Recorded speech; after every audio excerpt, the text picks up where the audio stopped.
Police వ్యవస్థపై మాజీ మంత్రి గుంటూరు జిల్లా వైఎస్ఆర్ కాంగ్రెస్ పార్టీ అధ్యక్షుడు అంబటి రాంబాబు తీవ్ర విమర్శలు గుప్పించారు.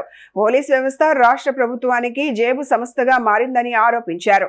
గుంటూరులో మీడియాతో మాట్లాడిన అంబటి రాంబాబు రాజకీయ ఒత్తిళ్ల కారణంగానే తనపై పోలీసులు కేసులు నమోదు చేశారని పేర్కొన్నారు. తన కేసుకు సంబంధించి 2 సీఐలు, 1 ఎస్ఐకి హైకోర్టు ధిక్కార నోటీసులు జారీ చేసిందని తెలిపారు.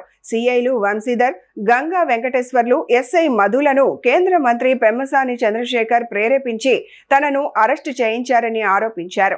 న్యాయం కోసం వచ్చే నెల 29వ తేదీన వినతి పాదయాత్ర చేపట్టనున్నట్లు వెల్లడించారు. హైకోర్టు 3 స్టేషన్లకు, అంటే 2 స్టేషన్లో స్టేషన్ హౌస్ ఆఫీసర్లకి 2కి, 1 ఎస్ఐకి కోర్టు వారు నోటీసులు ఇచ్చారు కంటెంప్ట్ మీద. దీనికి మీరు సమాధానం చెప్పండి అని నోటీస్ ఇచ్చారు. దాని విషయం మీడియా ద్వారా రాష్ట్ర ప్రజానీకానికి తెలియపరచాలనే ఉద్దేశంతో ఈరోజు ఈ సమావేశాన్ని ఏర్పాటు చేయడం జరిగింది. మీ అందరికీ గుర్తుండే ఉంటుంది, జనవరి 31వ తారీఖున మా ఇంటి మీద దాడి చేసి నా మీద అదే రోజున 2 కేసులు రిజిస్టర్ చేసి నల్లపాడు పోలీస్ స్టేషన్లో, వాటి క్రైమ్ నెంబర్స్ ఏమిటంటే 76/26 అలాగే 75/26, ఈ 2 కూడా రిజిస్టర్ చేసి దాడి జరిగిన తర్వాత నన్ను అరెస్ట్ చేశారు. అరెస్ట్ చేసి 24 గంటల సేపు పోలీసు లాకప్లో పెట్టి తర్వాత నన్ను కోర్టులో ప్రొడ్యూస్ చేశారు. తర్వాత కోర్టు వారు రిమాండ్కి పంపించారు.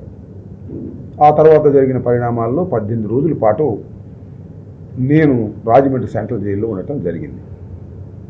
ఇది చట్ట వ్యతిరేకమైన చర్య. ఈ కేసుల్లో నన్ను 18 రోజుల పాటు జైల్లో ఉంచవలసిన అవసరం లేదని,